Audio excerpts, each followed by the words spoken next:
فرمایا اس نے توتلی زبان سے کہا ہے بسم اللہ الرحمن الرحیم کا ایسا مجھے بتلا اس زمین پر وہ معصوم جسے ابھی رحمان اور رحیم کہنا نہیں آتا، وہ توتلی زبان سے مجھے رحمان اور رحیم کہے اور میں اسی زمین پہ اس کے باپ کو عذاب دوں؟ فرمایا اس نے ایک بار رحمان اور رحیم کہا ہے، میں نے اس کی باپ کی قبر کو نور سے معمور فرما دیا ہے، نور سے بھر دی ہے قبر، برکت سے بھر دی ہے۔ اللہ کرے میرے بیٹے بھی قرآن پڑھے، اللہ کرے میری بیٹیاں بھی قرآن پڑھے، اللہ کرے ہم سب کی اولادیں قرآن پاک پڑھے۔ لیکن نا امام اعظم ابو حنیفہ رمضان میں 61 قرآن پاک پڑھتے تھے۔ کتنے؟ 60 ٹیک اللہ اکبر۔ ایک قرآن پاک دن میں پڑھتے پورا، ایک رات کو پڑھتے، ایک تراویح میں پڑھتے۔ 61 قرآن پاک امام صاحب پڑھتے۔ آپ فرماتے میں نے چھوڑ دیے سارے وظیفے، میں صرف رسول اللہ کا قرآن پڑھتا ہوں۔ رمضان سارا قرآن پاک، سارا رمضان۔ اب تو عادت ہی نہیں رہی ہمیں قرآن پاک کی۔ اگر لوگ ناراض نہ ہو تو محفل نعت ہوتی ہے تو تلاوتیں کتنی ہوتی ہیں، اور نعتیں ہم نے ذوق ہی نہیں بنایا، ذوق ہی نہیں بنایا ہم نے تلاوت قرآن کا، اس لیے کہ قراء علماء فقراء ان کو ہم تیار ہی نہیں کر رہے، ہم تو ایکٹر پال رہے ہیں جو پیسے لیتے ہیں نعت خوانی کے، معاذ اللہ۔ او میرے بھائی، کیا قرآن میرے نبی کی نعت نہیں؟ حضرت عائشہ صدیقہ رضی اللہ تعالیٰ عنہ کے پاس صحابہ گئے، کہنے لگے اماں جی ہمیں نبی پاک کا اخلاق بتلائیں۔ اماں جی کہنے لگی جاؤ جا کے قرآن پاک پڑھو، قال خلقہ القرآن، سارا قرآن میرے نبی کے اخلاق کا انعام ہے، یہ ساری نعت ہے، یہ ساری نعت ہے۔ اس نعت کو سننے لوگ کیوں نہیں آتے؟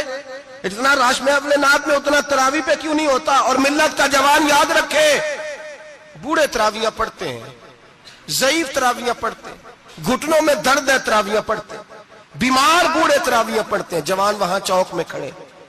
کیا جوانی اس لیے ہے چوکوں میں کھڑا ہوا جائے؟ کیا جوانی اس لیے ہے کہ سعودی عرب جانے کے لیے پاسپورٹ بنانا ہو تو 2.5 گھنٹے کھڑا رہے تو؟ شناختی کارڈ کے دفتر تو کھڑا رہے، پروٹیکٹر کے لیے کھڑا رہے، کافروں کے سامنے کاسا لیسی کرنے کے لیے تو کھڑا رہے، تو نوکری پہ جائے تو ساری رات کھڑا رہے، اور تو قرآن کے لیے کھڑا نہیں ہوتا؟ میرے محبوب نے فرمایا من قام ایمانا واحتسابا غفر له ما تقدم من ذنبه، فرمایا جو رمضان المبارک میں اللہ کی رضا کے لیے گناہوں کی معافی کے ارادے سے قیام کرے گا، راتوں کو عبادت کرے گا، اللہ اس کے پچھلے سارے گناہ معاف فرما دے گا۔ نوجوان ارادہ کریں، پروگرام بنائیں کہ انشاءاللہ قرآن پڑھنا بھی ہے، قرآن پڑھوانا بھی ہے، سننا بھی ہے، اور انشاءاللہ بولیے سننا بھی ہے اور پڑھنا بھی ہے اور پڑھانا بھی۔ ہمت کریں، دلیری کریں، آکے کھڑے تو ہو، اللہ توفیق عطا کرے گا۔ پہلی بات یہ کہ روزہ رکھیں، دوسری بات یہ کہ قرآن پاک کی تلاوت کریں، اور روزہ رکھیں تو روزے کے سارے حسن سمیت اسے رکھیں۔ نبی پاک نے فرمایا رمضان غمخواری کا مہینہ ہے، غمخواری کریں۔ ہمارے زمانے میں 2 قسم کی تکلیفیں ہیں، ایک تو غریب آدمی، اس کا حال یہ ہے کہ وہ مانگتے ہی گزارا کرنا چاہتا ہے، اس نے ہاتھ یوں کر لیا ہے تو اب اس کا یوں ہونے کو تیار نہیں۔ ضرورت اگر کسی آدمی کو کسی دروازے پہ لے جاتی ہے تو برا نہیں، لیکن سوال کا اپنے اوپر دروازہ کھول لینا یہ ٹھیک نہیں۔ فاقہ کشی پیدا کریں، حوصلہ پیدا کریں، تھوڑے پہ گزارا کرنا سیکھیں۔ غریبوں کو بھی اجازت نہیں کہ وہ نکل کھڑے ہوں میدان میں مانگنے کے لیے، ٹولیاں نکلتی ہیں رمضان میں، جتھے نکلتے ہیں خیرات کٹھی کرنے والے، بچیں۔ میرے نبی پاک صلی اللہ علیہ وسلم نے فرمایا جس نے بغیر ضرورت کے سوال کیا، جب قیامت کے دن آئے گا تو اس کے چہرے کے اوپر گوشت نہیں ہوگا، صرف ڈھانچہ ہی ہوگا۔ اتنی بھیانک صورت میں آئے، بغیر اشد ضرورت کے سوال نہ کر، کبھی سوال نہ کر۔ اور امیروں سے گزارش ہے کہ رمضان ہمدردی کا مہینہ ہے، ہمدردی کریں تو سامنے والے کی عزت کا بھی خیال کریں۔ یہ بات درست ہے کہ غریب سیاڑا نہیں ہوتا، اس لیے کہ جس کی جیب میں پیسے نہیں ہوتے بھائی اسے عقل بھی نہیں ہوتی، جس کے گھر کار نہیں ہوتی اسے چلانے کا طریقہ، جس کے گھر اوون نہیں ہوتا اسے چلانے کا طریقہ بھی نہیں آتا، جس کے گھر میں چیزیں ہوتی ہیں اسے چلانا بھی آ جاتا ہے، جدے کر دانے اودے کملے بھی اس کے سیانے ہو جاتے ہیں۔ تو چودھری صاحب، سیٹھ صاحب، نواب صاحب آٹا تقسیم کرتے ہیں، کھڑے ہو کے فوٹو کھچاتے ہیں، فیس بک پہ دیتے ہیں، اور ایک آٹے کا تھیلا اور 10 اخباروں میں فوٹو. اللہ سے ڈریں. رمضان ہمدردی کا مہینہ، ہمدردی کا. غریب کو دیں تو اس کی عزت کو رسوا نہ کریں. میرے نبی پاک علیہ السلام کے صحابی حضرت عبداللہ ابن عمر رضی اللہ تعالیٰ عنہ ڈھونڈ کے لاتے تھے مسکینوں کو، ڈھونڈ کے، اور جب لاتے تھے تو اپنے دسترخوان پر بٹھا کر اپنے ساتھ افطاری کرایا کرتے. اور پھر فرمایا اللہ تعالیٰ نے لن تنالوا البر حتی تنفقوا مما تحبون. اللہ کے راستے میں وہ چیز دینی ہے جو تمہیں زیادہ پیاری ہو. کون سی چیز جو تمہیں؟ میں تھوڑا سا بے باک ہوں، بعض دوستوں کے ساتھ، سب کے ساتھ نہیں. ایک دوست مدرسے میں گھی دینے آئے ایک دفعہ، تو وہ والا گھی دے گئے جو سب سے سستا تھا. تو میں نے کہا مجھے دیانتداری سے بچائے، آپ یہی کھاتے ہیں گھر میں؟ کہنے لگے نہیں. تو میں نے کہا پھر ہم نے بچے مارنے کے لیے تو نہیں نہ رکھے ہوئے، کیا وہ والا گھی اللہ کے راستے میں پیاری چیز دے رہی ہے نا. اس لیے گلے گلے نوٹ لوگ مسجد کے گلے میں ڈال جاتے ہیں، پھٹے ہوئے ڈال جاتے ہیں، کہتے ہیں جوڑ لیں گے مولوی صاحب. اور خدا کے بندے پیاری چیز دینی تھی تو نے، اور تو نے اس کا ترجمہ الٹ کر لیا ہے. سمجھ لیں رمضان المبارک میں کسی غریب کی مدد کرنی ہے تو ساتھ اس کی عزت بھی کرنی ہے. نبی پاک علیہ السلام کے دروازے پر جب یہ جملہ ایک ہے لیکن بڑا قیمتی ہے. صحابہ کہتے ہیں جب ہم دروازہ رسول پہ جاتے تھے خیرات بھی ملتی تھی اور عزت بھی ملتی تھی. خود بھیک دے خود ہی کہیں منگتے کا بھلا ہو.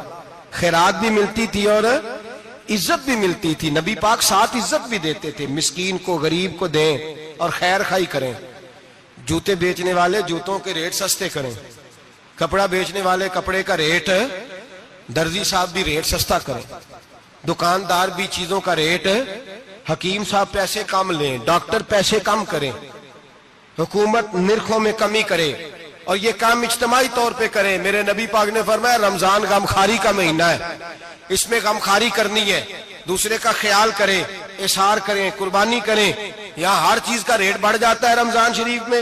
ہر آدمی کہتا ہے میرا سیزن آ گیا ہے. توجہ بڑھائیں، خیال کریں، غمخواری کا مہینہ ہے. اور پھر آپ لوگوں سے یہ بھی گزارش ہے کہ رمضان المبارک کا جب مہینہ آئے تو جس آدمی کے ساتھ نیکی کرنی ہے وقت پہ کریں. کسی غریب کو پیسے دینے ہیں، کپڑے دینے ہیں تو یکم رمضان کو دیں. میں اکثر دوستوں سے پوچھتا ہوں، میں کہتا ہوں قاری صاحب نو جوڑا کدو دیندے ہو؟ کہندے 27 والے دن.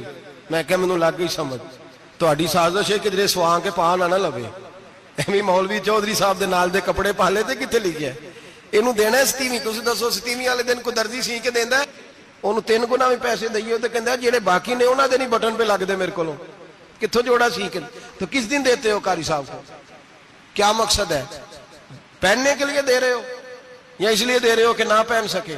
تو بھائی آپ جب کسی کو کوئی چیز دیں گے تو کب دیں گے؟ جب وہ استعمال کر سکے. غریب کو لوگ فطرانہ دینے جاتے ہیں عید سے ایک دن پہلے، تو کیا کرے گا اس کا؟ وہ نہ تو کپڑے خرید سکا نہ روٹی لا سکا. بلکہ میرے حضرت صاحب فرماتے ہیں رمضان سے پہلے دے دو. رمضان کی نیت کر کے رمضان سے 1-2 دن پہلے دے دو، اللہ رمضان جتنا ثواب ہی عطا فرمائے گا. رمضان سے پہلے دو جس کو کچھ ہے دن، قبل از وقت تیاری کرو. اور میرے قبلہ حضرت صاحب فرمایا کرتے اپنے کپڑے بعد میں، غریب کے بچوں کے کپڑے پہلے، اپنے گھر کی ضروریات بعد میں، غریبوں کی ضروریات. اس لیے کہ اللہ پاک نے ان کا رزق بھی ہمارے گھر بھیج دیا ہے. ہماری ڈیوٹی لگائی ہے کہ تم نے بانٹنا، بانٹنے والے بنو. اور یہ ذہن بنائے کہ پتہ نہیں کس کا حصہ تھا جو اللہ نے میرے گھر بھیجا. یہ ذہن بنا کے بانٹ. اور جس کو دینے جائیں، ہاں آپ کو اجازت ہے تھوڑا بہت پتہ کرنے کی، لیکن تھوڑا بہت تفتیش کرنے کی اجازت، بال کی کھال اتارنے کی اجازت. میں نے دیکھا ہے لوگ غریبوں کا انٹرویو لیتے ہیں. تیرا تو فلانا کمانے والا نہیں، تیرا تو فلاں بچہ. او بھائی بہت سارے غریب ایسے ہیں، بڑے ہیں جو کمانے کی کوشش کرتے ہیں لیکن ان کا سبب نہیں بنتا. ہاں ہے ایسے لوگ جو سعودی عرب چلے گئے ہیں، کہتے ہیں تیرا تو فلاں باہر نہیں گیا. گیا ہے، لیکن سارے سعودی عرب جانے والے بھی مال کمانے کی طاقت نہیں رکھتے. کئی وہاں بھی بیٹھ کے بیچارے قرضوں میں الجھے ہوئے ہیں، وہاں والوں کے ظلم کا شکار ہیں. بہت ساری آزمائشوں میں تو تفتیش کرتا ہے. میرے امام شافعی کا ایک جملہ اگر آپ کو یاد رہ گیا تو بات بن جائے گی. امام شافعی رحمت اللہ، بلکہ حضرت غوث اعظم جیلانی کے پاس وہ بات آپ کو زیادہ فائدہ دے گی. حضرت غوث اعظم جیلانی کو ان کا ایک مرید سمجھانے لگ گیا. کہنے لگا حضرت جی آپ سب کو دیتے رہتے ہیں، ہر بندہ مستحق نہیں ہوتا، ذرا ٹٹول کے دیا کریں. تو غوث اعظم جیلانی فرمانے لگے بھائی مجھے تو لگتا ہے تو بھی ان چیزوں کا مستحق نہیں تھا جو اللہ نے تجھے عطا کر دی ہے.